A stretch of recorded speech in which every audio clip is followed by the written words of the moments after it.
В этом году просветителю, башкирскому поэту и философу Мифтахиддину Акмулле исполняется 186 лет. По традиции в БГУПУ состоялось открытие международных дней, посвященных великому просветителю. Здесь собрались те, кто неравнодушен к творческому и жизненному пути Мифтахиддина Акмуллы. В моем опыте очень много альбомов. Я делала и Салавата Юлаева, и Загир Исмагилова, Мустая Карима. Где-то более 25 проектов я уже успела делать. Но Акмулла, он особенный. Он особенно родной, он особенно великий. Такой великий, что так просто нельзя на эту биографию, на его творчество смотреть.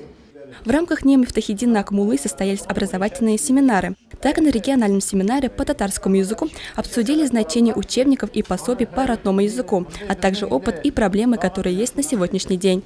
На медиафоруме по русскому языку рассказали о коммуникативных тренингах, о правильном общении и поддержании контакта между людьми, а также как осознанно использовать речевые механизмы для краткого и точного выражения мысли. Помимо семинаров в Акмуллинские дни прошла презентация выставки творческих работ студентов посвящения. Белый зал наполнился картинами, выполненными в разных жанрах. Так студентки художественно-графического факультета Елена Азалиева и Алия Исламгулова сотворили композицию из войлока «Тишина». Эта работа была подготовлена к фестивалю, который прошел в Казахстане. То есть эта работа приехала с Казахстана и участвует уже второй раз в выставке. Было очень интересно работать, придумывать сюжет насчет акмуллинского, потому что Акмулла не только поэт Башкирии, Татарстана, но также и Казахстана. И то есть мы символически изобразили степи, орлов летающих.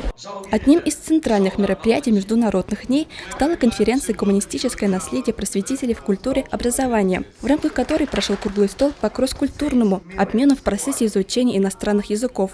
Студенты из России, Китая, Туркмении, Пакистана, Казахстана и Колумбии представили культуру своих стран с помощью эпосов, стихотворений и национальных танцев.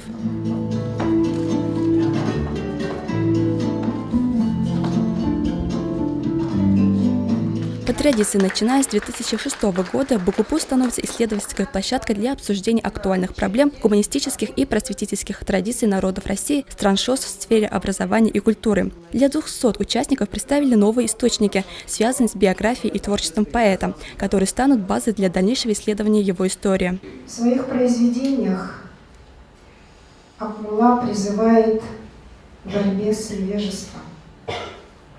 Он призывает стремиться к получению широкого образования, к сохранению культурного наследия своего народа. Акмуллинские дни стали возможностью для школьников показать свои проекты. На презентации школы «Умный город» школьники представили свои проекты, такие как «Дело сердца», «Изумрудный город», «Спорт учебе не помеха» и другие немаловажные проекты.